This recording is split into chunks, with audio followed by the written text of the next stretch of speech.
Fiteewwan addunyaa tamsaasa keenya dhaqqabu marattuu tooftaalee tamsaasaa garaagaraatiin warreen hordoftan daawwattoota Oromiyaa Miidiyaa Neetwoork ashama akkam jirtu kun qophii keenya odeessaaleeti. Odeessaaleen keenya har'aa waa lamaan addadha. Tokkoffaa waa'illi keenya Caaltuu Taafoo ji'oota 3 darbaniif nu waliin turre sababa saniif dhimma hawaasummaa. Lammeessoo immoo odeessaalee keenya wanni adda godhu hidhamtoota siyaasaa Oromoo bahanii guyyaa jalqabaa irratti odeessaa kanaan isinii dhiyeessaa yeroo jirrudha. Baga nagaan dhuftan jalqaba irratti. Baga nagaan eeddan. Special baga nagaan dhuftan. Nagaan eeddan. Ayyee baga nagaan dhufte Caaltuu boqonnaan akkam ture? Boqonnaan bareeda ture. Dargitu fuula kiyyayyuu qaamaan illee gabbadhe furdadhee dhufe. Egaa akkanumaanis ol qabatee immoo milkii qabadhees dhufe. Egaa hooggantoonni keenya waggaa tokkoo fi ji'oota 7 darbanii hidhaa turanis egaa hidhaa bahanii jiranii miilli kiyya jiidhaadha jechuudha. Akkanumallee daawwattoota keenya asumaan akka congratulations jedhanii haadha mucaa tokkoo taatee dhufte. Baga gammaddisiin jechuu barbaanna akka garee tiim odeessaaleetti. Hedduu galatoomaa. Baga gammadichaa. Hedduu galatoomaa. Daawwattoonni keenyas nuuf beekanii isaan geessan nuun jechaa turaniiru. Ofirraa buusnee irra deddeebiin nu gaafataa turanii. Guyyaa kana kaasee nu walakkaatti argamti odeessaalee taanatti dabareedhaan walakkaa fuunnee kan isin dhiyeessinu ta'a. Ajandaan keenya har'aa dhimmuma hidhamtoota siyaasaa Oromoo deemaa jiru wajjin wal qabatee miirota jiran reakshinii hawaasaa kamaatii kamiidiyaalee addunyaa fi hawaasaa addunyaa akkanumas immoo murnooti dhimma kanarratti mormii qabanii jiranii sanarratti ni dubbanna. Sana dursinee garuu yaadachiisa tokko daawwattootaa fi hawaasa Oromiyaa keessa jiraniif dabarsuu barbaanna. Namooti Jawaarii fi maatii isaanii dubbisuu barbaadan ammaaf dadhabbii keessa waan jiraniif haalli nageenya keessanii samansiisaa miti waan ta'eef yeroo mijeessinee nu dubbiftuu fageenyarraayis shaggar yookiin Finfinnee warri jirtan hin rakkatinaadha yeroo mijeessinee wal argina ka jedhu ergaa karaa maatii Jawaar Mohaammed nu dhaqqabedha. Sana quba qabaadhaa isiniin jechuu barbaanna. Maatii fi firoottan akkasumas hawaasi Oromoo hogganooti siyaasaa Oromoo hagi tokko manidhaati. Bo'uu isaaniitiin baga gammaddanii baga gammanne jechuu barbaanna. Asumaan carraa isinii kenna miira keessan akka ibsattaniif. Egaa dubbadhu ji'oota 3 darbanii egaa walirraa fuudhaa haasaa turtanii adda carraa naa kenna. Egaa guyyaa jalqabaa dhufe illee waan ta'eef egaa guyyaan har'aa guyyaa gammachuuti hunda kennaafuu keessumaayyuu maatiidhaaf immoo waggaa tokkoo fi ji'oota 7 darbaniif mana hidhaa Qaalitti deddeebi'aa turan maatii kana gaafachuudhaaf halkanii ganama ciree geessuu qabdaa laaqana geessuu qabdaa irbaatas geessuu qabda waan ta'eef maatii kanaaf immoo guyyaatti isaan harallee galfataniilleedha. Egaa uummanni Oromoo hedduun isaanii addunyaa guutuurra jiru hundi isaayyuu guutummaan guutuutti haala wal fakkaataa ta'een miira wal fakkaataa keessa jira. Gammachuun kun egaa nullee dachaadha uummanni nu caalaa gammaduu danda'a garuu nuuf immoo dachaadha gammachuun kun because sa'aatii wal fakkaataa du'aa caalu booda namoonni kunniin hidhamanii nutis immoo sa'aatii hojii itti dhaabne illee haaluma wal fakkaataa keessa ture waan ta'eef nuuf immoo miira addaati uummata Oromoo caalaatti jechuudha. Yaa akka waliigalaatti akkuma Caaltuun jettee uummata Oromoo guutuuf guyyaa gammachuuti. Gammachuun keenya immoo gammaa guutuu miti guutuulle ta'uu baattu waggoottan 2019 irra jalqabne of course waggaa lamaa fi deemuu jirra. Uummata Oromoo gammachuu argeen jirachuu hin dandeenya. Yeroo baay'ee namumtuu gabaasnaa namumtuu arginaa firuman nu bira du'aa firuman nu bira hidhamaa. Kanaafuu waggaa 2021 yeroo jajjabduu dabarsine jechuu dandeenya. Yeroo jajjabduu dabarsine keessumatti hooggantooti siyaasa Oromoo Baqqalee Garbaafaan namni gandhuuga qabsoo Oromoo keessatti manumii Dabarsa Abda Janee Xaafaafaan Jawaar Mohaammed Hamza Booranaa gaazexeessa Mallasa Dirribsaa dabalate qondaaltoti adda bilisummaa Oromoo kanneen akka Daawud Ibsaa dabalate under house arrest dhaabbiitti hidhamee jira. Khammalee hooggantooti gurguddoon cufti isaanii bakka hin beekamnetti jiranii uummati Oromoo aga TikTok irraa wanni gammachuu nam jechisiisa. Jawaar Mohaammed faan gaazexeessa Mallasa Dirribsaa faan hiikamuuni uummata Oromoo bira gammachuu umta jirtu taatullee gammachuun keen guutuu miti jechuudha. Ilmi Oromoo 10,000 keessa yookaan 30,000 yookaan 100 keessa tokkollee yoo nuyi kamiin gammannaa maaliif gammannaa maatiin isaa uummati guddaan isaa fedhee waan daraaramaa jiru warraaf jedhee waan dhuma tureefi nu cufaaf gammachuun keen kun ammoo guutuu ta'u biyyittillee akka nagaa argatu hooggantooti siyaasaa qofa osoo hin taane ilmi Oromoo hamiyyuu paartii siyaasaa bira keessa ta'ullee maqaa Oromummaatiin warri dhama akka gannuu dhiifan barbaannaa warra maatii Jawaar Mohaammed fa'aa warri hiikamee fi hin baggammaddan jenna warqaalee I hope waa wal fakkaata dhageenyanii abdii qabna. Hayyee gabaabseenis miiruma koo ibsachuudhaaf maatiin uummanni Oromoo marti bakka gammaddanii hedduu gammannee jirra. Gammachuun keenya daangaa hin qabu keessumaa wareegama artista Haacaaluu Hundeessaa hordofee gammachuun keenya nurraa godaanee ture akkuma sabaattis nus akka hojjettoota OMN'ttis akkuma waliigalaatti iyyuu jechuudhaaf nan danda'a. Hamma tokko egaa guutuu ta'uudhaa baatus hamma tokko miirri nu keessaa godaane sun yeroon itti deebite galgala idaati jechuudhaaf nan danda'a. Jawaar Mohammad, Baqqalaa Garbaa, Dajanee Xaafaa, Hamzaa Booranaa, Boonaa Tibbilee, eegdonni Jawaar Mohammad, waahilli keenya Mallasaa Dirribsaa, hiriyaan keenya, konkolaachisaan OMN Boggaalee Dirribsaa dabalatee namoonni galmee Jawaar Mohammad jalatti himanni irratti baname waggaa tokkoo fi ji'a ja'a oliif mana hidhaa Qaallitti dararama ulfaataa keessa turan. Egaa uummata Oromoo sababa kanaan qalbiidhaa cabeete kan ture kaleessa nuuf ba'anii jiru miirri gammachuu uummata Oromoo biraa jiru addadha. Egaa gammachuu kana guutuu nuuf taasisuu nurratti haa qusatu jenna. Gara qophii keenyaatti kallattiidhumaan wajjin washi. Anillee gabaabsee jechuu barbaadu maatiin qabsaa'ota kanaa irra caalaan isaanii Jawaarrii fi namoota murtaa'anirra kanaaf irra deddeebiin warra hidhaman obbo Baqqalaa obbo Dajanee Xaafaa akkasumas namooti mana hidhaatii ba'an lakkoofsaan yaadachuu baadhullee irra caalaan isaanii irra deddeebiin sirnoota garaagaraa keessatti mana hidhaatii dararamaa warra turan waan ta'eef maatiin yeroo garaagaraatti rakkina wal fakkaataa keessa ture. Miirri maatiin kun kaleessa keessa ture miira addaa ta'e ibsuu hin danda'a. Maaliif wal'aansoo walirraa hin cinne keessa darbe maatiin keessumaa amma obbo Baqqalaa Garbaa marsaa 9 akka hidhamanidha baruma hirmaannaa siyaasaa isaaniitii kaasee. Miira addaati maatiidhaaf jedhee ibsuu danda'a. Nuuni akka OMN warra galmee Jawaar Mohammad jalatti himataman keessaa tokkodha akka legal personality qabu tokkotti OMNs kaleessa bilisa ba'e jechuudha. Akkanumallee miseensa keenya akka ture staafiin yookiin hojjetaan OMN Mallasaa Dirribsaa yeroo dheeraadhaaf erga jijjiiramni kun dhufee Itoophiyaa keessatti gaazexeessaan yeroo dheeraa hidhame Mallasaa Dirribsaati natti fakkaata. Malleen illee ba'ee maatii isaatiin wal argee hedduu gammannee ani miira wal makaatu natti dhagama akkuma Oromoo kaanii jechuudha. Hiikamuu warra kanaawoo yaadattu wareegama warri kun kaffalee eessaa jalqabaa ka dhiyoodha ajjechaa Haacaaluuti. Warri kun wareegama Haacaaluu guyyaa sanii kaasee ka hidhamanii. Kanaaf Haacaaluu yaadatta jechuudha gaafa warri kun yaadattu. Rabbiin baga of galchee maatii isaaniitiin wal argisiise uummati Oromoos baga gammaddan jechuu barbaanna. Hiikamuun hoogganoota siyaasaa fi namoota siyaasaa akkasumas warra gaazexeessitoota dabalatee kana wajjin wal qabatee yaadoti jiran tokko mootummaan marii biyyaalessaatiif qophii ta'uusaa ibsee karaa abbaa alangaa federaalaadha. Karaa biraatiin immoo dogoggorootii teeknikaa jechoota itti fayyadaman irratti rakkoon ni jira. Warri miidiyaalee jajjabaallee misgaayid godhan ni jiru. Pardan yookiin amnestiidha. Dhiifamaa fi of galtii waan jedhamu jira. Garuu adeemsa seeraa keessatti haalli warri kun mana hidhaatiitti ba'an jechoota kanaan lamaanuu ibsamuu hin danda'u kan jedhudha. Obbo Ibsaa Gammadaa abukaatoo hidhamtoota siyaasaa dubbiseen ture. Abbaan alangaa yeroo barbaadetti murteessee mana murtiitiif dabarsee yeroo barbaadan akka gadhiisuu hin danda'a. Garuu waaqayyoonaa wanni abukaatoo bira ga'ellee hin jiru. Warra himataman kanneen karaa xalaatiin karaa beeksisaatiin wanni bira ga'ees hin jiru kan jedhudha. Adeemsa seeraa kanarratti wanti dubbattan yoo jiraate guyyeessa. Caaltu ati irra dubbadhi yookaan dura caaltu manna? Egaa adeemsa seeraa kana gaafa laaltu gaafuma jalqabaarraa namoonni kunniin maaliif hidhamanii iyyuu jettee gaafa laaltu balleessaan tokkollee waggaa tokkoo fi ji'oottan torban yookaan mo'achoollee ta'uu danda'a.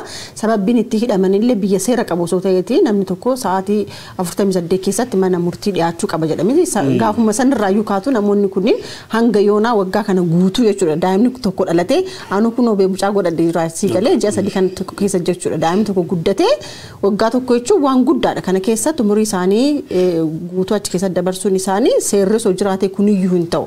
Abbaan murtiillee mana murtiillee wanti kaasu wanta seeraatiin wal qabatee wanti as biratti kaasuunillee hin jira dheeyyaadha. Because sababni itti hidhamaniyyuu maali duraan dursee balleessaan isaan balleessanoo maali inni gaafa jettee of gaafattu wanti tokkollee wanti deebii argatellee hin jiru wanti jedhamellee hin jiru hidhaman bahani masaa'ii dhageenya. Ragaan illee irratti wanti tokko illee hin jiru jechuudha. Kanaafuu as biratti waan seeraa gama seeraatiin jiru ammallee wanti abdii irraa horannee gama waan abbaa alanqaatiin wanti eeggamullee waan akkasii waan jiru natti fakkaatu. Yaa gama seeraa qofaa miti wanni namni ijoollee sana argee ani ijoollee sana hedduusi qaamaan fuul beeka. Wanni guddoon hagam machiise hedduusi ijoollee garaami baay'ee ijoolleen hidhamtama baattuun cufti. Ijoollee jajjabduu qabsoo Oromoon waggaa 4 wayyaanee waliin gootu keessatti addi dureen hirmaachaa turte. Ijoollee jajjabduu qeerroo qindeessaa turte jechuudha. Ijoollee sun ammoo keessa beeka fo'anii tambisanillee ijoollee jajjabduu akkasiiti jechuudha. Yeroo ambisanillee amma gaafa Jawaar Mohaammed faan qabanii hidhamanii gaafas miidiyaalee Itoophiyaa waan isaan haasaan qabadhamee xiqqoo duuba deebi'a. Yeroo tokko duuba deebii tokko qabate taate guddoo garas nyaatti jechuudha. Jechi miidiyaaleen Itoophiyaa OBN faan nuun hin jedhin hin jirtu jechuudha. Waaltaan faan faanaan faan waan nuun hin jedhin hin qaban jechuudha. Amma kalee galgala oduu cabsaa jedhanii gammachuun gabaasu jechuudha. Xawal waallummaan sadarkaa akkana kanatti yoo siin dacha horte miilaan deemte arguulleen guddoo si saalfachiif. Taatullee Itoophiyaa irraa qidee gan Itoophiyaan biyya haqa dabirratti ijaaramte deddeebiin dubbachaa turre biyya haqa dabirratti ijaaramte haqa dabsuun aduusistuufettu sadarkaa kan geette jechuudha. Amma warra kan gadhiisuuni mootummaanii Pardon jechuu danda'a, amnesty jechuu danda'a, waan fedhe jedhu jechi fedhe akka fayyadamu. Mootummaan Itoophiyaa bitti deddeebiin maal jechaa ture political prisoners yookaan hidhama siyaasaatii hin qabu namni siyaasaa fi hin qabu jedhee mootummaa goggogee mormachaa ture jechuudha. Kalee galgala immoo OBN faan maal jedhan hooggantoota siyaasaa Oromoo gadhiifamuu nutti manii jechuudha. Warri kun waan kalee dubbateef waan har'a dubbatin beeku jechuudha. Confused biyyiti mootii confused taateen bulti Abiyyi Ahmed malee confused ta'uu yaayyuu itti fufee jechuudha. Armalleen garee tokko confused tolcha garee tan gammachiise garee tan waccisiisa istaayilii isaatii jechuudha. Cufaafuu warri kunini seera yoo seera akka seeraan laalli taate nam tokkeegi murtii dhiyeessite qabdee murtii dhiyeessiteen duuba imati rabbanuu fi raga dhiyeeffattaa jechuudha. Agi yakkaman jedhin nam sun yakkama dhumanii murtiitti murteesse yoo imati saddaan kutte dhiifamaan yookaan wanniin baaddan yookaan amnestiin gadhiisee jechuu dandeenya. Nama murtii teettee waliin himachuu jirtu yoo ragaa irra dhabde gallakkiftaa jechuudha. Nullee bita ragaa nurra barbaadachaa ture ragaa barbaadadhee ragaa dhabanii naani guyyaan kennaniif waan dabarteef gadhiifamnee miti. Kanaafuu mootummaan qarayyuu raga malee namni jechuudha. Raga malee faabrikeet godhee sob walitti qindeessee warra kana akka isaan filannoo irratti hirmaanneef. Meen parpatiin sun filannoo Itoophiyaa taseena keessatti Itoophiyaan tolchitee hin beektedhaan nuti taasaan keessa filannoon sun tolchuuf wanni jettee filannoon sun ammoo Itoophiyaa gaariinti taate gaafiinti guddoon suni dhardhaafammoo sun guddoo irra naasofnu cufaafuu warri kun gadhiifamuuni siyaasa politika biyyatti akka tokko karaa deebisaa dheerrega amma namoonni akka raanuuf soban hin jiran Jawaari gadhiifame Baqqalee gadhiifame maanii gadhiifame Itoophiyaan naga argatti suni miti Jawaar faani dhamuu miti qarayyuu kan rakkotan fidi jalqaba irratti iyyuu haqi dabeen rakkotan fidi jechuudha haqi dab sirreessuuf warri kun hidhame jechuudha kanaafuu haqi dab cufa sirreessin Itoophiyaa karaa deebisuu dandeenya malee xawalawaallee guyyaa namii dhammaqanan balleessee guyyaa namii ba'u breaking news odeessitu akka keessuma kaadiroo opidiyoo kaadiree jallaa miti beeloftoota ala dhufsitan fa'aa warra akkana qabanne nam hin taanu warri bagba innaan malee. Taalaa dhufte qofa sosoon taane carraa kanatti fayyadamanii namootuma Oromoon wajjin hojjechaa turan yookaan namootuma qaamaan nuti beeknu iyyuu gaafa isaan maayidhaa turan namni waa tokko illee dubbata miti namoonni kunniin badii tokko malee akka hidhaman namni hin beekne hin jiru nama addunyaa biraarraallee dhufeeyyuu kana dhugaa bahuu danda'udha.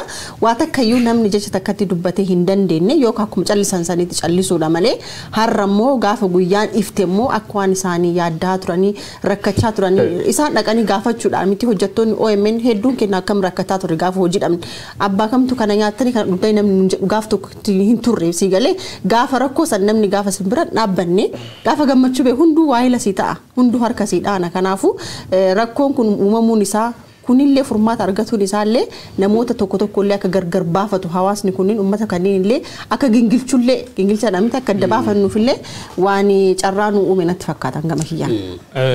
Dhimma Jawaar Mohaammed dabalatee namoota galmee Jawaar jalatti himatamanii jira turanii kana wal qabatee adeemsota seeraa hedduu kan nama dinqisiisan fa'aa jechuun nama kofalchiisan fa'aallee hedduu argaati kan turre ragaa maggaarajaa jalaa yookaan golgaa duubaa fa'aa jedhamuunis wanti deemaa ture hedduutu ture.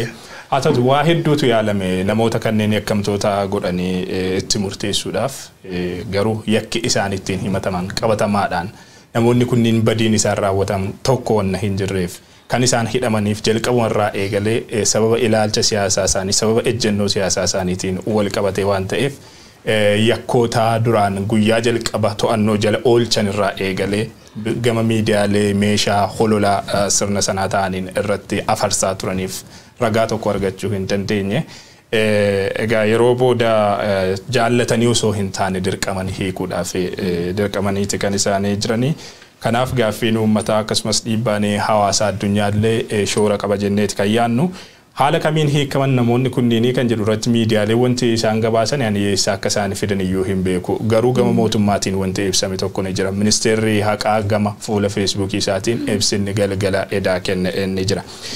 Dhimmi namoota kanneen haalli isaanitti hiikaman gabaabumatti marii biyyoolessaa biyyattiitti karoorfamee jiru kana bu'a qabeessa taasisuuf hirmaachisaa taasisuudhaaf jecha bu'uura heera biyyattii labsii lakkoofsa 943 muraa 2008tiin himanni isaanii adda citee akka ba'uuf murtaa'ee jira jechuudhaan kan inni ibse ministeerri haqaa. Obbo Jawaar namoota galmee Jawaar jala jiran qofa miti galmee Iskindar jarallee namoota jiranis ni hammata akka ibsa kanaatti. Kana malees galmee Dr. Dabratsiyoon Gabra Mikaa'el faa jalatti namoota himatamanii umuriin isaanii akkasumas haalli fayyummaa isaanii mana hidhaa turuudhaaf hin ayyamne namoonni Abboo Sibaat yookaan Sibaat Naggaafaa dabalatee akka hiikaman murtaa'u ibsa kanarraas darbee waan miidiyaaleen mootummaa kaleessa ibsaa turan irraas argineeti kan jiru. Egaa Jawaar Mohammad faa himanni isaanii adda citeeti kan inni yookaan irraa ka'eeti kan isaanii hidhaadhaa ba'an malee dhiifama gaafatanii yookaan mirata of kaltiin godhamee wanta akkasiisa kana miti manni kana hubachuu qaba. Hundaafuu manni Oromoo baga gammaddanii gammachuu keessan isinirratti haa qusatu nurratti haa qusatu jennarra deebine. Adeemsa seeraa ilaalchisee maaliif amnestii yookiin pardon dhiifama yookiin of kaltii ta'uu hin dandeenye ka jedhu of kaltii yookiin amnestii ka jedhan adeemsi himannaa isaanii karaarra odoo jiru yookiin immoo itti murtaa'uuf odoo jiru yookiin immoo itti murtaa'ee booda namoota mana hidhaa jiran mootummaan gidduudhaan of kaltii godhee fi yoo gallakkisee jechuudha. Dhiifama jechuun immoo namoota itti murtaa'ee jiru bara isaanii guutuu bara irratti murtaa'e yookiin immoo bara sana keessaa haga ta'e dhiifama godhee fi gallakkisuu jechuudha. Galmeen Jawaarfaan irratti himataman ilaalchisee adeemsa seeraa haga yoona abbootiin seeraa fi abukaatowwan jedhanii akka hubadhetti karaan warri kun mootummaan itti gadhiise haga yoonaa lamaanuu hin ibsu. Tokkoffaa qajeelfamni yookiin murtoo kana ilaalchisee hidhamtoota siyaasaas ta'e abukaatowwan isaanii kan gahe hin jiru. Haga yoonaa mana sirreessaa tarii xalayaan ga'uu danda'a ka jedhu. Wanni taa'imaanni kaleessa waaree booda abbaa alangaa keessaa qondaalli olaanaa mootummaa obbo Fiqaaduu Tsaggaayee jedhaman mana hidhaa Qaallitti deemuudhaan hidhamtoota kanneen waamanii akka baatan mootummaa murteessee jira. Kana booda baa gara maatii keessanii jedhee itti dubbachuu isaa yaadattanii kaleessa karaa miidiyaa hawaasaa wanni tirend gochaa tures kanumadha atakaaroon turellee yaadattu akkasumatti baa deema ka jedhullee waan akkasii dhaqaa turre. Walumaa galatti mootummaan ka jedhu ayyaana waggaa Kirismasii yookiin ayyaana qilleensa eeffachuudhaan hidhamtoota siyaasaa kanneen mana hidhaatii akka ba'an adeemsi seeraa isaanis addaan citee akka ba'an kan murteessineef marii fi araara biyyaalessaa itti jirruuf haala mijeessuu fi hirmaachisaa gochuudhaaf ka jedhudha. Ibsi abbaa alangaa kana keessattis wanni kun ka'ee jira. Itoophiyaan warra kana hidhuu iseetiin maal fayyadamteedha amma gaafii guddaan. Ayyaabri Itoophiyaan maal fayyadamtee waan jettuu fi Itoophiyaan waan fayyadamtu tokkollee hin qabdu jechuudha. Itoophiyaan waan ittiin fayyadamtu siin jiraatte wal dhabdee sadarkaa kanaan nu gahe waraana nu seensis biyyattii wal qooddee waraan wagga tokkoliif sadarkaa kan ittiin dhaqqabneen fayyadamti jechuu dandeenya jechuudha. Kaan ammoo ilmaan namaa kumaatamaan mana hidhaatti gurtee kaan baaftee jeeftee sadarkaa wal dhabbii sadarkaa jibbiinsa hama sadarkaa hammaan tan kee jirru nu geetti malee warra kan hidhuurra wanni fayyadamti hin jirtu jechuudha. Haani yeroo tokko abbaan alangaa jedhaniin kun waajjira abbaan alangaa kunini ujiin isa guddaan sila uummataaf abbaan alangaa jechuun inni fighting for the people ummataaf lola beetta fakkeenyaaf shoror keessa dhinam tokko himatu ummat miidhuu fi yoonni sila bombi dhukaas namni suniin ummata ganana rajjeesu dandee ummata bakka beetti hin dubbataa jechuu Itoophiyaa kee waan akkana hin jirtu ani waan akka ragaatti hin dubbadda keessa abbootiin alangaa Itoophiyaa mootummaa bakka buutee loobeesi gooti jechuu eber irra raga nuu bayi nayyuu waan narra qabaa ture ammaan tan Jawaarfaan dhug irraa sa'u dandeetti waan akkana sii goona raga eber irra nuu bayi magaarra yuduub dhaabattaa maan sii kenninaa edani qumaari akkana wartabatu jechuu warrumtuun tammoo gad ba'ee warri aangoon qabu humni hin qabu jechuun ajaj gubbarra dhufam Abiyyi Ahmad irrii bahee warra kan gallakkisaa bakka akkasidhaa barreessaadhaniini barreessit malee wanni sin harka qabdu waan tokko illee jirtu jechuudha sila abbaan allanga independent inni uumataaf bakka bu'ee faayitolcha war khayyoor agarra qabaat yoo dhugumaa warri kun shororke Jawaar Mohammad Faan himata gamitti rabbanam OMN bitta inciting conflict namoota waliin hidhee waliin balleessa Jawaar Faan reeffa caaluu dhowwatanii kun bitta yakka gurdaa gangammoo lafa khaanii warri qulqulluu kanaafuu ammaanachi national reconciliation godhu yaa drama siyaasaan Itoophiyaa kunini gaarreni kaab Itoophiyaa kan fakkaata gaarreen amaarmaani Tigraakee jiran kun up and down beeta sansalata amma akkanum bakka siyaasaan Itoophiyaa steepii lamdura deemti steepii 10 duuba deebiti waggaa 27 dabre wayyaaneen steepii lamdura nu deemsifte abifaan ammoo steepii 20 duuba nu deebifte jirti warri ba'uun gammachuu ani baay'eetti gammadee jira taafte san irra dubbachuu dandeettanii waan qeerroo waan maanii ani hojii dabalata tokko waan harka qabuu fi waaliteen caaltuu waan jirtuu fi caaltuuf carraa kennee baqadha wal jettan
daawwattoota keenya kan daawwattanii deebitan erga namooti siyaasaa Oromoo kunneen mana hidhaatii ba'anii miira ture keessumaa naannoo mana Obbo Jawaarii fi Obbo Baqqalaa Garbaatti miira qeerroo keessa turedha.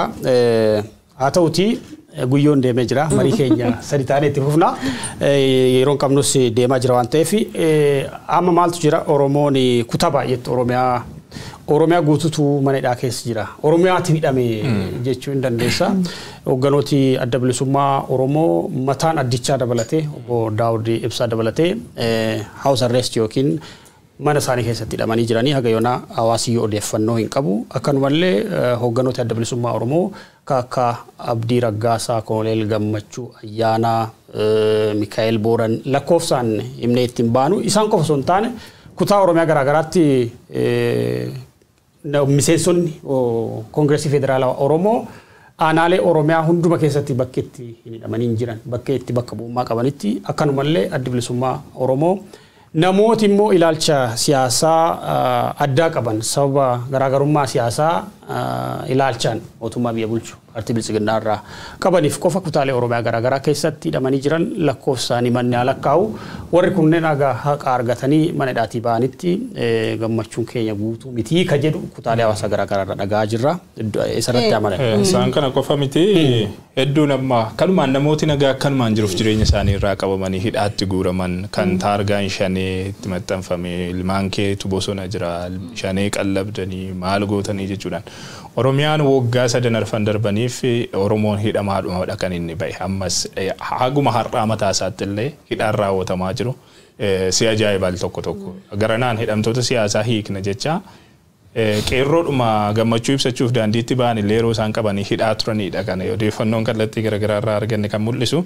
Egaa miirri hawaasaa guddaa ture kaleessa Jawaar fa'aa hiikamuu hordofee battalaa isaan hiikamuuf jedhamuun dhaga'amerraa kaasee jechuudha. Keessumaa magaalota akka Finfinnee, Dirree Dhawaa, godinaalee Harargee lamaan, Arsii, Shaashamannee fa'aa kanallee gara Wallaggaatti illee iddoowwan garaagaraatti hawaasni miira isaa bifa garaagaraatiin ibsataa jira. Hedduu gammachuu guddaadha kan inni qabu.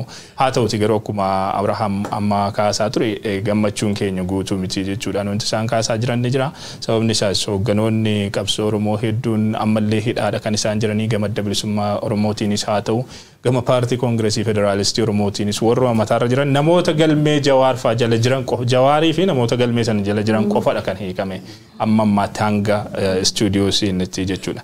Kun gammachuu hawaasaas guutuu taasisuu hin danda'u. Biyya sanaafis furmaata fiduu hin danda'u. Marii biyyoolessaa amma dubbatamu kanaafis guutuu taasisuudhaaf kan danda'u miti. Uummanni illee sanadha kan inni ibsachuu irratti argamu. Qeerroon qarreen uummanni Oromoo kan inni gaafataa jiru yeroo gammachuu isaa ibsataa kan inni gaafataa jiru hidhamaan siyaasaa marti haa hiikamu. Hunduu ba'ee qaama furmaata biyya sana ta'uu qabaa jechuudhaan wanti kaasaa jiran ni jira. Gaaffii sirriidha. Kanaafis ammoo hundumtuu tokko ta'ee wal ta'ee miira tokkoon falmee hidhamtoota siyaasaa kanallee baafachuu akka qabu kallattii garaagaraatiin ergaa dabarfataati kan jiran qeerrooni. Dhimmi kun jabaatee itti fufuu qaba jenneeti kan yaadnu. Egaa namoonni yookaan immoo dargaggoonni lakkoofsaan kan hin jenne mana jireenyaa obbo Jawaar Mohaammed akkasumas immoo Baqqalee Garbaa magaalaa Finfinnee keessatti argamutti galgalsaniin jechuudha. Egaa yaa'anii gamasitti deemanii miira isaanii waan itti dhagahamee dhageessaa turanii kana malees immoo hooggantoota kanneenii eegumsi jabaan isaan hin barbaachisa jechuudhaan isaaniif ta'uu qabna isaan bira dhaabbachuu qabna jechuudhaan asii hin deemnu jedhanii galgala san guutuu achuma turanii har'a ganamaadha. Egaa eegdonni Jawaar ergaa Jawaar irraa fuudhanii uummanni kunniin bakka dhufetti deechuu akka qabuu fi namoonni immoo isaan miidhuu barbaadan isinuma keessa dhokatanii nu miidhuu danda'u isinillee miidhuu danda'an waan ta'eef yeroo muraasaaf jechuudha haga nutis tasgabboofnuuf ammas dadhabbiirra turre waan ta'eef yeroo nu kennaati gara qe'ee keessaniitti deebi'aa jedhaniiti jiran. Egaa dargaggoonni kunniinis gaafii kanas immoo caqasuudhaan namoonni hedduun isaanii battaluma sanii jechuudha iddoo turanii iddoo itti dhufanitti deebi'aa turanii kan isin dhibu immoo namoonni tokko tokko boo'ichaanillee gammachuu isaanii kan mul'ifataa turan keessumaayyuu biyyatti galgala ture naannoo biyya biraa immoo addunyaa biraatti immoo lafti illee sa'aatiin isaallee wal bira hin turre gaafuma hirribaa kaatee waan kan argitu gammachuu ibsachuu illee dadhabde yeroo tokko addunyaan waan maaltu uumamee illee si galamti miira addaa keessa galtee namoonni hedduun isaanii laayivii seenuudhaan boohaati turanii miirri isaa adda ture. Miira bara 2018 sanaa wal fakkaata. Kaleessa Jawaar fa'aa hidhamuudhaan wal qabatee haalli ture. Na yaadadhaan illee yeroo sana biyya keessa hin turre gammachuun hundumtee Oromoon guutuu addunyaa irratti qabdu yeroo Profeesar Mararaa Guddinaa fa'aa hiikaman Baqqalaa Garbaa fa'aa hiikaman Adaamaa fa'aa itti simannaa ture fa'aa yaadannaa gara Buraayyuu fa'aa itti simannaa ture fa'aa hin yaadannaa. Profeesar Mararaa Guddinaatiif Baqqalaa Garbaatiif hundumaaf Dajanee Xaafaa fa'iif haalli itti qeerroon ba'ee simate miirri yeroo sana ture bara 2018 ture waan ajaa'ibaa ture galgalli kaleessaa sanadha kan inni nu yaadachiise. Haa ta'uti akkuma kaasne guutuu hin turre ammallee namoonni hiikamuudhaaf qaban hedduun hidhamtoonni siyaasaa kumaatamaan lakkaaman hidhaa jiraachuun yaaddoo ta'eeti kan jiru gammachuu hawaasaallee guutuu hin taasifne. Dhimmi kun fala kan argatu taanaan gaaffii uummataa keessaa tokko deebii argatee jechuu dandeenya. Haa ta'uti sun immoo galma qabsoos miti. Hidhamtoonni siyaasaa hiikamuun gaaffii uummata Oromoo keessaa tokkodha garuu galma qabsoo miti. Qabsoo uummanni Oromoo itti aanee geggeessuu yookaan itti fufiinsaan geggeessuuf karaa kan cirudha jenneeti kan abdannu. Sababni isaas amma hiika guddaadha kan qabu Jawaar fa'aa hiikamuun miira hawaasaarraallee wanti ilaaltu sanadha. Jawaar fa'aa hidhamuudhaan wal qabatee uummanni Oromoo burjaajii hagamii keessatti akka inni kufe nama mataa walitti qabu dhabee ammam gaaga'ama ulfaataa akka inni kaffale argaati kan turre waggaa lamaan darbaniif jechuudha. Kaleessumarraa eegalee immoo hiikamuun namoota kanneenii Oromoo miira tokkoon akka dhaabbatu akka walitti dhufee gammachuu walii qooddatu gadda waliis yookaan yaaddoo walii gaaffii waloodhaan akka dhageessifatullee wanti inni taasisanii jira. Kaleessa galgalarraa eegalee miirri jiru sun bara 2018 sana waan nama yaadachiiftudha jechuudha barbaade. Bara 2018 taateewwan uummati keenya akka kanatti itti mirqaanee bahee sirbe keessaa tokko hiikamuu akka Profeesar Mararaa Obbo Baqqalaa fi hidhamtoota siyaasaa Oromoo yeroo sana mana keessa turaniiti.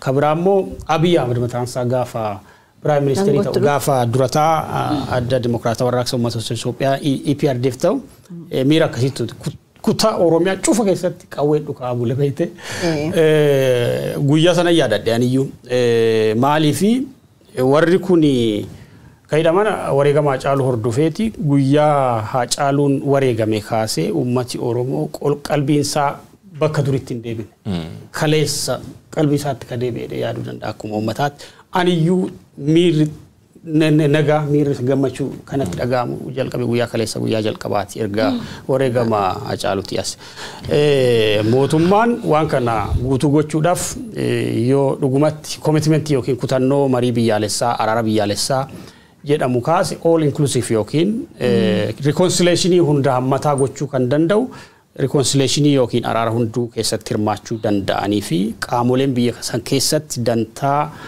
uummata isaaniif dhaabbatan hawaasi isaan duuba jiru mileenaan duuba isaanii hiriiree jiru jedhamu hunduu hirmaachuu danda'u.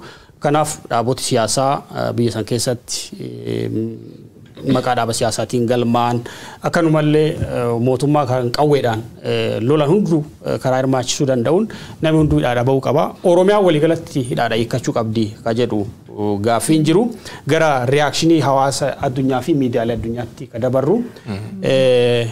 Jalqaba irratti reakshinii hawaasa addunyaa keessaa kanan arge namni hoogganaa United Nation barreessaa olaanaa dhaabbata mootummoota gamtoomanii Antonio Guterres waa'ee mormitoota jajjaboo kanneenii yaada dubbatantu jira isarratti miidiyaaleetti dabarra.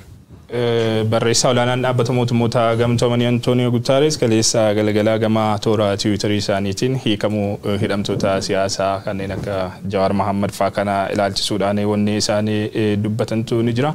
Miira gammachuudhaan simannee jirra tarkaanfii kana miira jedhudha barruun isaanii gama toora Tiwiitarii isaaniitiin qoodanii.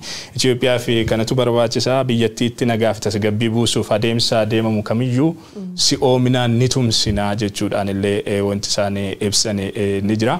Egaa dhaabbata guddaa akka addunyaatti jira jedhamu dhaabbata mootummoota gamtoomanii irraati ergaan kun kan inni darbe.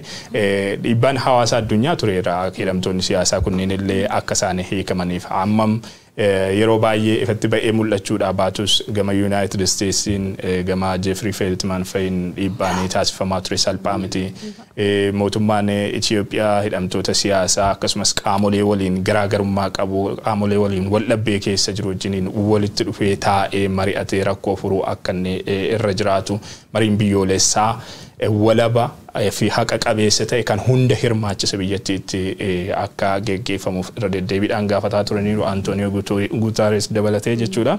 Egaa hiikamuu kana miira gaariidhaan simatanii jiru haa ta'uti akkuma jenne kan wanti kun guutuu ta'uu danda'u yoo qaamni hundumtiyyuu inni hidhaa jiru hidhaadhaa ba'ee inni qabsoo hidhannoo keessa jirus qaama furmaata biyya sanaa ta'ee beekamtiin malu kennamee fi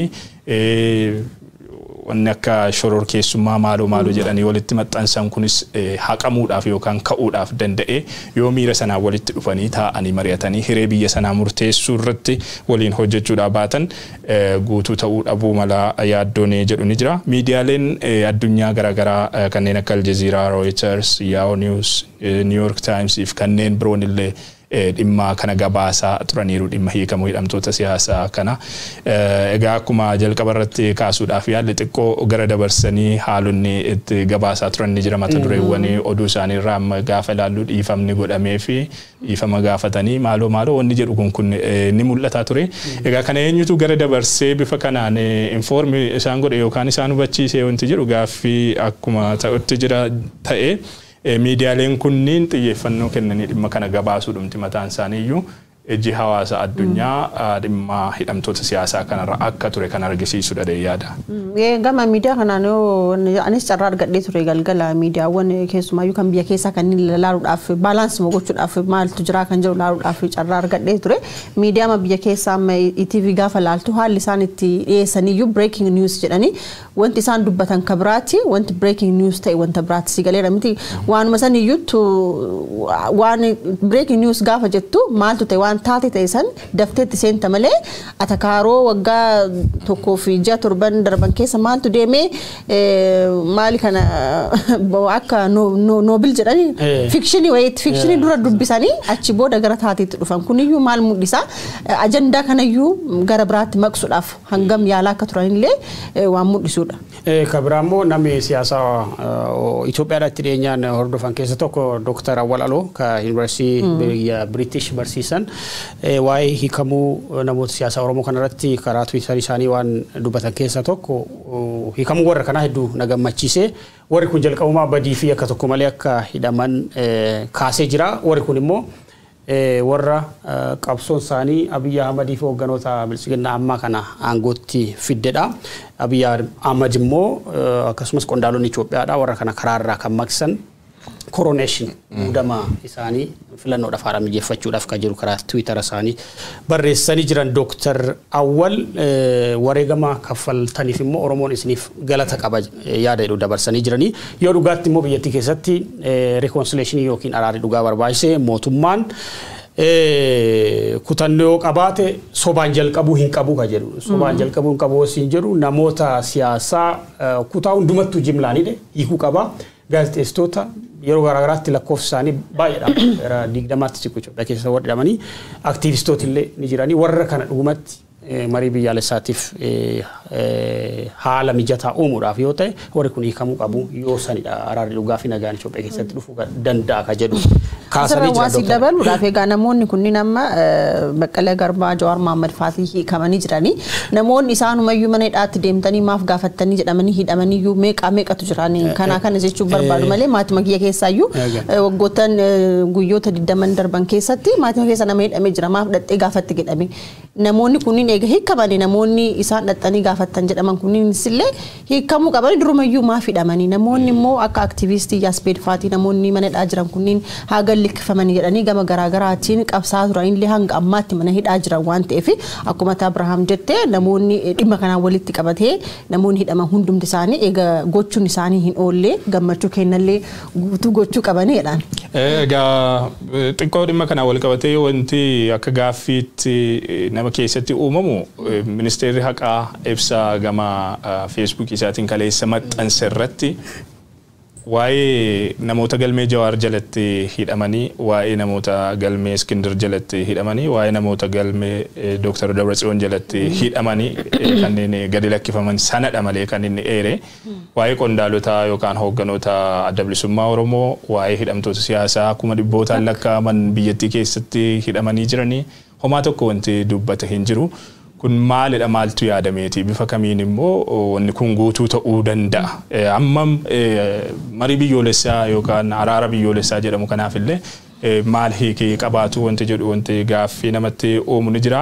Kana dhagaa kan yaaddessee jiru qeerroonis kallattii garaagaraatiin yaada isaanii ibsataa turaniiru. Uummanni Oromoo dammaqinaan wal maddii hiriiree hidhamtoonni siyaasaa marti akka hiikaman taasisuu qaba. Ajandaan keenya itti aanusa kana ta'uu qaba jechuudhaan yaada isaanii ibsataa turan ni jira. Gara miira faallaa yookaan miira masaanitti ceenu. Sana dura miidiyaaleen waan jiran keessa gaggabaabsee kaasuudhaaf adeemsi warri kun itti hiikaman baay'ee diraamaatikidha jechuun waan hin eegamnedha ka jedhu miidiyaaleen. Aljeeziraan illee akkasuma jedhee New York Times obbo Tuulii Baay'isaallee dubbisee jira hin eegne ture waaree booda waan kana ka dhageenye qondaalota waajjira haqaa abbaa alangaa federaalaa irraa kan dhageenye. Mootummaan Itoophiyaa immoo ayyaana waggaa qilleessa weeffachuudhaan furmaata fuullaa biyyaatiif nagaa fi araara waadaa galuu isaanii himanii egaa waa'ee Itoophiyaa yoo ka'u waa'ee waraana kaaba Itoophiyaa wal cinaa kaasaa warri addunyaa kuni humnoonni kaabaa mootummaa Itoophiyaatiin wal waraanaa jiran mariif qophii ta'uu ni himu haal duree qabaatanillee hin jedha garuu immoo waraanni dhufee jira ergaa dheengadda Abiy Ahmad dabarsee yaadattu ayyaanicha ilaalchisee araaraa fi nagaan biyya keenyaaf hin barbaachisaa jiru. Kanuma gidduutti immoo Itoophiyaa keessatti waraanni guguddaan akka jiru haleellaan diroonii kutaalee biyyattii garaagaraa keessatti akka jiru ni dubbata. Abiyyi waraana akka dhaabu warri lixaa fi keessumaa hoogganooti Awurooppaadhaa dhiibbaa gochaa akka jiran hin kaasa. New York Times dippiloomaatonni lama immoo akkanatti manitti jedha. Tibbana Abiy Ahmadii fi Jawaar mari'atanii akka turan hidhaatii akkamitti akka ba'uu danda'anii fi dhimmoota biraa irratti haasaan dippiloomaatota lamarraa dhagayeeti jira. Sana hordofanii haayikanii haadhiisanii garuu wanni beekamu hin jiru ka jedhudha. Murni masaanuu immoo keessumaa qondaalonni TPLF hiikamuu wajjin wal qabatee mormi guddaa kaasaa jiranii keessumaa garee nafxanyaa jechuudha. Hiikamuu Jawaar Mohammad faa hordofee egaa keessumaa qe'ee warra gammachuu uummata Oromoo arguu hin barbaanne yookaan qe'ee warra tokkummaa uummata Oromoo ija diinoomfatanii yookaan ija diimeffatanii ilaalaniitti boo'icha uumeeti kan inni jiru. Abiy Ahmediin abaaruu eegalaniiru kaleessuma galagalarraa eegalee Abiy Ahmed nu ganeera duubaan nu waraane jechuudhaan illee wanti isaanii ibsaa turanii ni jira. Egaa hanga mormiif wal kakaasuutti illee gahaniiru namoonni kunniin hidhaatii hiikamuun hidhamtoota siyaasaa Oromoo haganaa isaan aarsuuni waan baay'ee nama gaddisiisudha akkan ilaalutti. Wanni nama gaddisiisu jarri kun waan darberraallee waan baratanii hin fakkaatan. Jawaar Mohammad faa hidhamuu isaaniitiin Itoophiyaan maal dhabdee waan jedhu sammuu ittiin ilaalan yookaan sammuu ittiin yaadan sammuu ittiin madaalan waan qabannatti hin fakkaatanii. Jaarolleen sunniin hidhamuu isaaniitiin Itoophiyaan maal argata warra TPLF umurii isaaniillee gaafa argitu argitaniirtanii miti hedduun isaanii jaarollee nama umuriin isaaniillee deemeedha. Hidhamuu isaaniitiin illee hiikamuu isaaniitiin illee Itoophiyaan maal fayyadamti? Wanti fayyadamtullee hin jiru akkanumaan jibbiinsuma qabaniif malee. Hiikamuu isaaniitiin baay'ee fayyadamuu dandeessi yaadaan biyyi sun biyyattii bifa kanaan gara hin taanetti oofuu irraa kan garaagarummaa yaadaa waliin qabdu yookaan garaagarummaa adeemsaa waliin qabdu qabdee hidhaatti naquuni biyyattii miidhuu yookaan biyyattii diigumsatti oofuu biyyattii balaatti oofuu irraan kan hafe homaa tokko bu'aan inni biyya sanaaf hin buusne akka inni hin jirre waggoota 3 darbanitti waggoota 2 darbanitti argineeti kan jiru. Egaa jarri kun jara xiqqoo sammuun isaanii doomaadha jettee akka yaaddullee si taasisu. Biyyi kun wal waraansatti seenuu isheetiin dura rakkoo gaaga'ama ulfaataa yeroo ammaa keessa jirtutti seenuu isheetiin dura Jawaar Mohammad faa yeroo ala turan yaadi isaan dhiheessaa turan maalidha?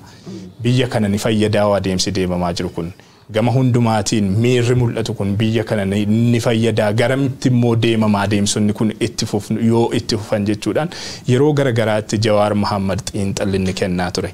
Kallattiin inni argisiisaa ture dursee hubatee hubannoon inni hawaasa biyyattiitiif qaamuma aangoo irra jiruuf yookaan qaamolee wal dhabbee keessa jiraniif illee wanti inni akeekaa ture ni jira. Wanti sun fudhatama dhabee ija diinummaatiin ilaalamanii isaaniyyuu hidhaatti bu'uun biyyattii hin gaaga'e malee biyyattiidhaaf bu'aan inni buuse hin jiru.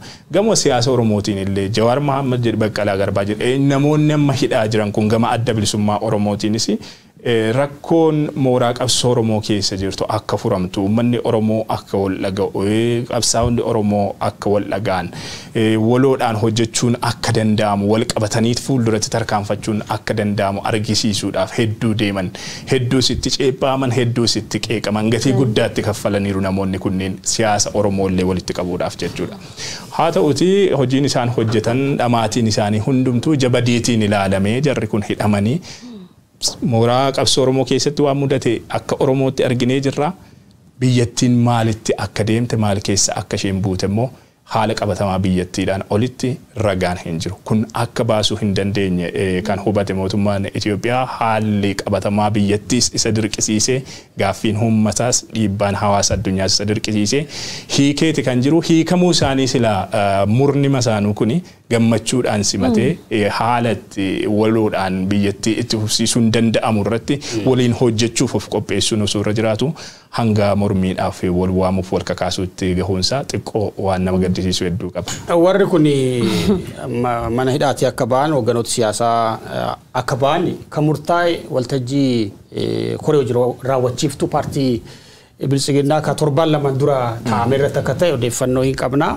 Haa ta'uti amma warri murtoo kana mormaa jiran caasaa mootummaa keessa warra jiran amma screenshootii jiituun isinitti agarsiifte keessa amma obbo Girmaa Seefuu hin jira. Girmaa Seefuu koomishinii investimentii magaalaa Finfinneeti.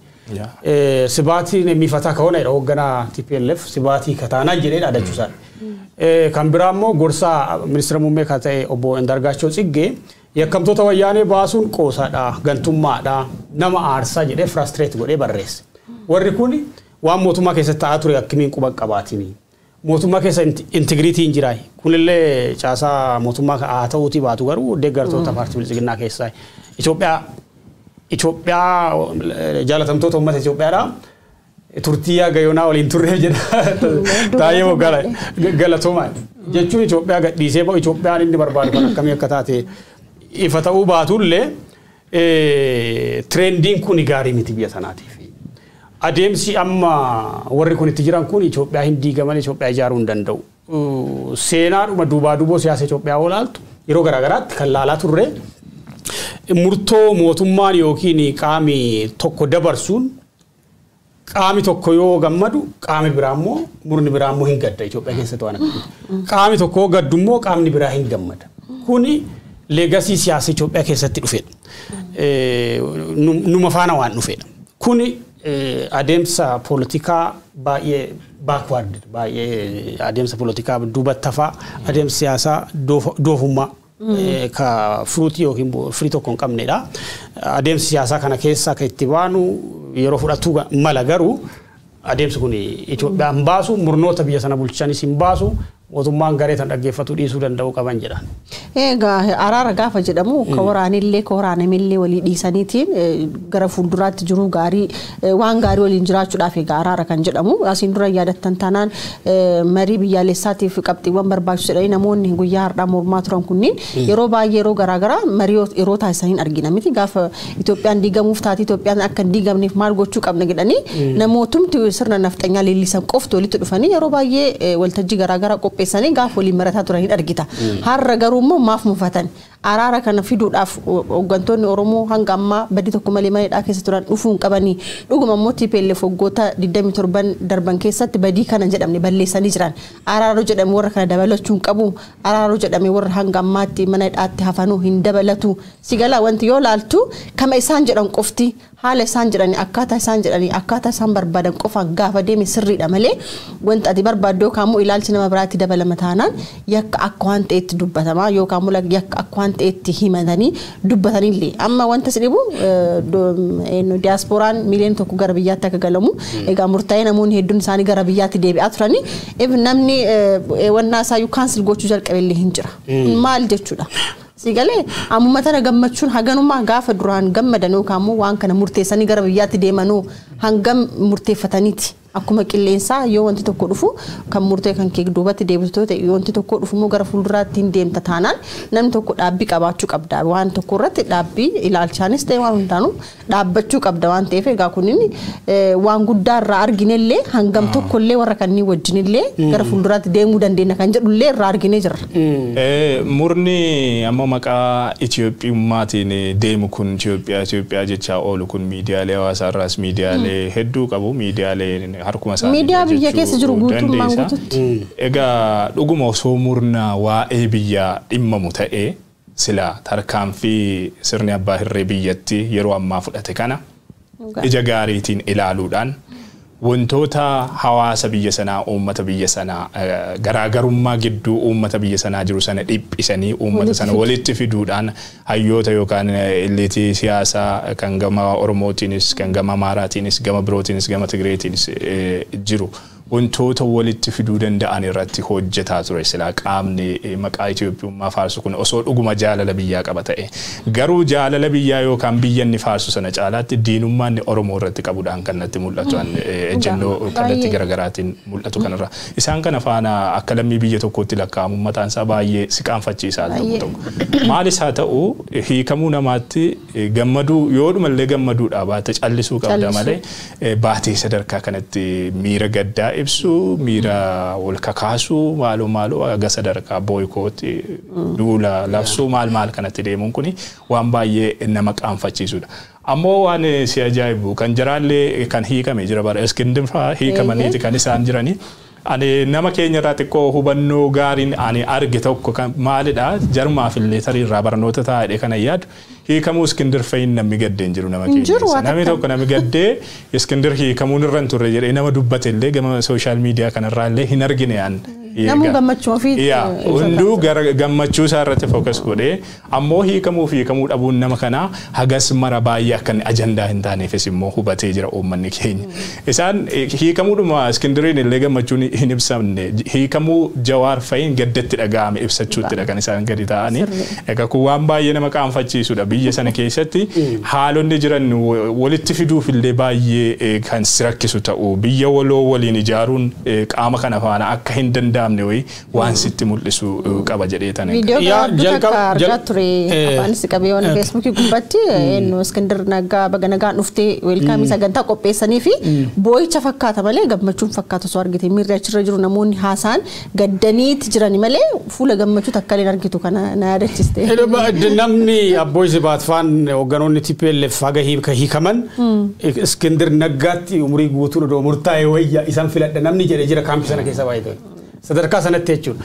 Egaa kun aadaa siyaasaa Itoophiyaa waggootaaf wajjin turamedha. Aadaan siyaasaa Itoophiyaadha. Obboleessa ajjeesee ka barcuma qabatu. Ka ati hojjettetti qaamni biraa dhufee kan qananii'u. Ka ati itti laffaatetti qaamni biraa dhufee ka aangoo qooddatu. Ka argaa turre amma. Amma miidiyaaleen addunyaan ajandaa godhanii ka gabaasaa turan waa'ee hiikamoo Obbo Jawaarii fi garee Obbo Baqqalee Garbaafaa. Warri kun warra Abiy Ahmad aangootti fidedha garuu waaffalli yookiin oolmaan isaanii mana hidhaa taate aaduma siyaasa Itoophiyaa ka waggootaaf jaarraa oliif baruma Oromoon cabee kaasee bara Miilikii kaasee nu waliin turedha. Amma wanni na yaaddeessu wanni guddaa na yaaddeessu gareen tuni abshaalummaa qabdi. Abshaalummaa biyya ijaaruu hin dandeenye wayii qabdi. Kanaaf gara fuulduraatti gareen tuni araara biyyaalessaa ka jedhamu kan komishinii hundaa'aa jiruuf garee national reconciliation yookiin araara biyyaalessaa mijeessu kanaaf qormaata ta'uu dandeessi. Madaawwan biyya san keessatti dhalatan fayyisuudhaaf garee tana wajjin dubbachuun karaa baay'ee gatii baay'ee nama kaffalchiisuu danda'a. Kanaafuu siyaasaan zero sum game jedhani kaati cabsitaa ati sin fayyadamtu inni sin fayyadamu. Dhumni isaa maal ta'a vicious circle maraamartoo siyaasaa akkasii keessa bahuu illee dandeessu biyya kana. Kanaafuu akkitti Oromoon waan dubbii kana ilaalaa jiru gaariidha. Keessumaa warri gareen hogganooti siyaasaa garee Amaaraa hiikamuu isaaniitti Oromoon gadda tokko illee hin qabu gareen Oromoo immoo gammachuu itti dhaga'ame ibsaa jira. Kuni qaroominadha.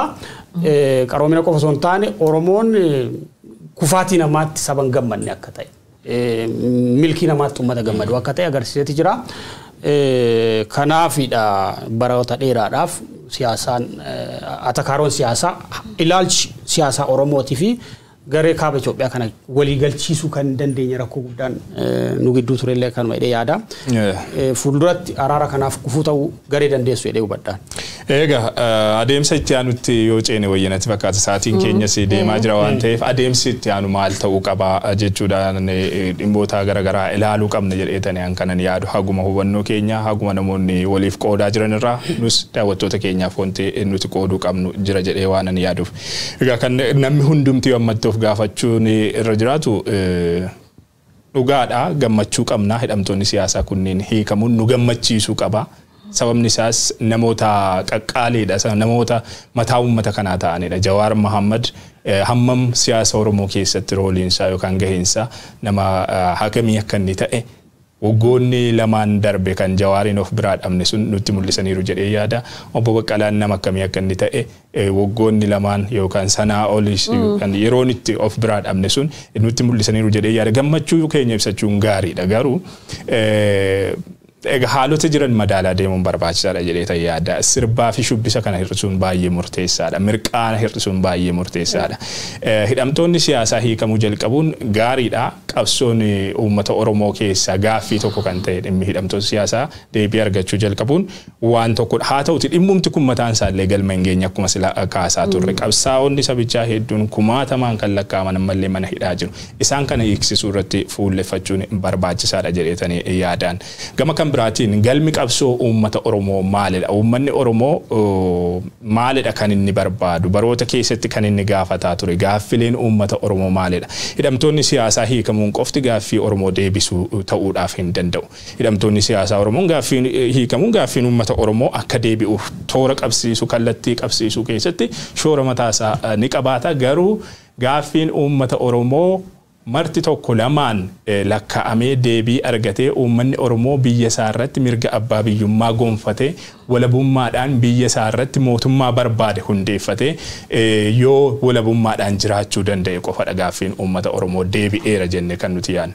Sababa kanaaf uummanni Oromoo burjaajii keessa ture waggoota lamaan sadan darbaniif burjaajii keessa ture amma gara yaada tokkootti dhufee akkamiin gaaffiin koo deebi'uu qaba akkamiin gaaffii koo deebifadha akkamiin biyya koo irratti abbaa biyyaa ta'a akkamiin mootummaa na barbaachisu yookaan mootummaa fedhii koo irratti hundaa'e ijaarrachuu danda'a akkamiin biyya koo irratti walabummaadhaan jiraachuu danda'a waan jedhu irratti xiyyeeffannoo guddaan san irratti ta'uu qaba jedhee yaadan gammachuu sirba shubbisa mirqaana hir'isne gaaffii Oromoo yookaan qabsoo Oromoo akkamittiin isa waggoota lamaan sadan darbanitti becencire kana akkamittiin walitti finne tooratti deebisne hayyoota keenya amma nuuf ba'an kanas jalatti hiriirre akkamittiin fuulduratti tarkaanfachiisuu qabna wanni jedhu dhimma xiyyeeffannoo argachuu qabu dha yaadagamu.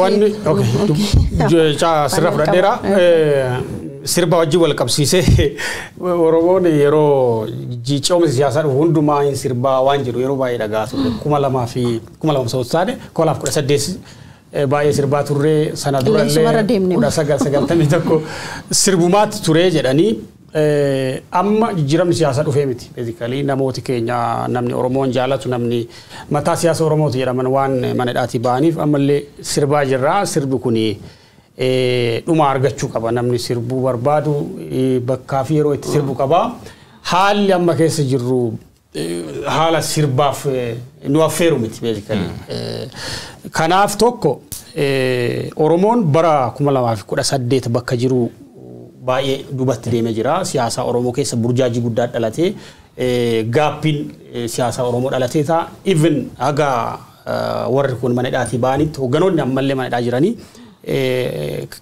leadership crisis dhalateera hoggana siyaasaa qabsoo siyaasa Oromoo keessatti jechuudha. Kana gareen siyaasaa yookiin mooraan qabsoo Oromoo walitti dhufuu danda'u qaba. Maaliif mootummaan kutannoo qabaatee gara marii biyyaalessaatti deemna hoo ta'e kaampiin Oromoo walitti dhufuun baay'ee dirqama. Kaampiin Oromoo walitti dhufee yaadota dantaa waloo Oromoo irratti walii galuu danda'u qaba. Maali Itoophiyaan nu barbaannu tamii? Dirree siyaasaa ittaanu keessatti gaheen keenya kamii? Oromoon immoo sadarkaa kamitti Itoophiyaa keessatti mul'achuu qaba kan jedhan dirreen siyaasaa ittaanu kun yoo bal'aa ta'e gaaffiileen Oromoo dirree siyaasaa itti deebi'uu danda'an ta'uu danda'u. Abdiin jedhu jira hawwiin jedhu jira. Mootummaa sadarkaa sanitti kutannoo qabaachuu dhiisuu danda'a. Haa ta'uti garuu ammumaa kaasee hawaasi keenya kaampii tokkotti dacha'ee wal hubannoodhaan gara mariitti seenuu qaba. Mariin biyyaalessaa jalqaba irratti akka daraartuu waltajjii darbee irratti kaasaa turte jalqaba wal hubannoon yookiin mariin Oromoo gidduutti raawwatamuu qaba. Kaampiiwwan biyyatti keessa jiran hunduu bakkee qooda qabaniin marii gaggeessuu itti fufuu kaaba Itoophiyaa bakkeewwan garaagaraatti saboonni jiran eenyummaa garaagaraa qaban kaampiiwwan siyaasaa hunduu marii mataa isaanii fi dantaa isaanii tarkaanfachiisuu danda'u mari'atuu itti fufanii jira waan ta'eef Oromoonis akka sabaatti akka murnoota siyaasaatti walitti dhufee mari'achuu yeroo itti qabudha kan jedhu ergaa hin qabna jechuudha. Egaa yeroon kunin yeroo warqiidha uummata Oromootii fi uummanni Oromoo balleessaa akka sabaatitti illee ta'ee shiran irratti xaxamaa tureen yeroowwan yookaan murtee ta'an yeroowwan baay'ee warqii ta'an uummata kanaaf ta'an hedduu dhabnee jirra waan ta'eef yeroo ammaa kana immoo hawaasnis ta'ee dhaabbileen siyaasaa Oromoollee ta'ee namoonni waan Oromoo na ilaallata anillee itti gaafatamummaa qabu jedhu hundumtinu yeroon kun isa darbuun qabnullee dabalatee namoonni sagantaa kanallee dhageeffataa jirta hundumti kennayyuu harka wal qabannee yeroo ammaa kana Oromoon tokko ta'uu qabaa tokko akkas ta'uu qabaa waa'ee tokkummaatu haasa'uu qabnu hanga amma waa hedduu kafallee jirra Oromummaa kennatti waan ta'eef wanti kafalee namoonni lubbuudhaan obbira dhabni kunniinis egaa waan guddaadha wanti obbira dhabne jiru waan ta'eef ta'eef waa'ee tokkummaa maal kanneen haasa'u yeroo akkasiitii miti hundu kennayyuu tokko ta'uu qabna waan gaafan waan barbaannu hundu kennayyuu awwa tokko barbaade Abrahaam waan biraa barbaada taanaan Yihuun waan biraa barbaada taanaan yeroo tokkotti waan sadan kanneen milkeeffachuu hin dandeenyu waan ta'eef garta'ee hundumtinuu waliin mari'achuu waliin haasa'u wal dhoksaa tokko malee wanta taa'aa jiru hawaasa wajjin ta'anii dubbachuun barbaachisaadha jedhanis. Akka uummataattis akka hoogganoota qabsoo yookaan jaarmiyaalee qabsoottis yeroon kun hundaa ol yeroo itti wal dhagahu wal hubachuu wal kabajuu bakka waliif kennu ammoo waliif dhiiguu waliif quuqamu amma miirri adoode miirri du'e hundaa ol Oromoo keessatti jedheen kanan yaadu amma Oromoon ganda tokko yeroo ulee abbaa hirreetiin reebamu inni ganda kaanii akka waan nagaa ta'eettidha kan inni taa'ee ilaalu harka marateeti kan inni ilaalu awwamaa tokko waliif dhiiguun waliif ho'uun sun miirri sun dadhabeeti kan inni jiru miirri sun deebi'uu danda'utu irra jiraata tokkummaadhaan waloodhaan hiriiruu danda'utu irra jiraata uummanni Oromoo gaaffii isaa irratti gaaffii yoo waloodhaan qabsaa'edha waloodhaan bilisoomuu kan inni danda'u malee gandi tokko qabsaa'ee gandi kan biraan bilisoomuu hin danda'u ammoo adeemsi yeroo ammaa sirni aangoo irra jirus haa ta'u qaamoleen isa duuba jiran itti jiran Oromoo akka sabaatti gabroomsu akka sabaatti cabsu Oromiyaa biyya jedhamtu sana Oromiyaa naannoo jedhamtu sana diiguu sirna federaalizimii biyyattii diiguu heera biyyattii jijjiiruu kanadha adeemsi isaaniitti jiran.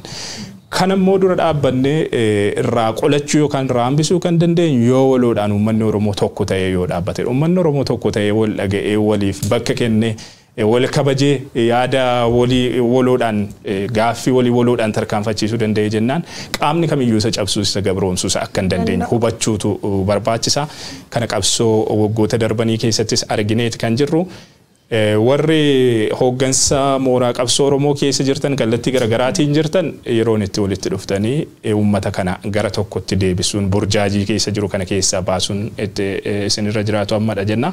Uummannis immoo yeroon itti burjaajii kana keessaa ba'ee adeemsota gandaan amantiin kutaan maaliin isa qoqqooduu isa cicciruudhaaf deemamu waggoota 3 darban 4 darbaniif irratti hojjetame kana keessaa ba'uu kan inni danda'u yoo irratti dammaqee waloodhaan waliif ho'ee waliif dhaabbatee wal dhaga'ee bakka waliif kennee wal kabajee wajjiniin fuulduratti tarkaanfachuu danda'edha waan ta'eef carraa amma uumamte kana dogoggoroota darbeerraa barachuudhaan carraa amma uumamtee jirtu kana sirnaan itti dhimma ba'uun barbaachisaadhaan akka nama tokkootti ergaan dabarfachuu barbaadudha. Ayyee marii keenya hin goolamne sa'aatiin keenya deemeeti jira daawwattoota keenya mariin keenya ka odeessaalee dhimmoota hidhamtoota siyaasaa tibbana mana hidhaatii ba'anii miirota jiran reakshiiniiwwan qaamolee hawaasaa ka addunyaa ka biyya keessaa akkasumas miidiyaalee addunyaa irratti xiyyeeffate kanuma hanga yoonaa ture marii kana keessummeessuudhaan Abrahaam Birruu waa'illan koo yuun ingidaa caaltuu tafuu gara jalqabaatti immoo waa'illi keenya guyyoo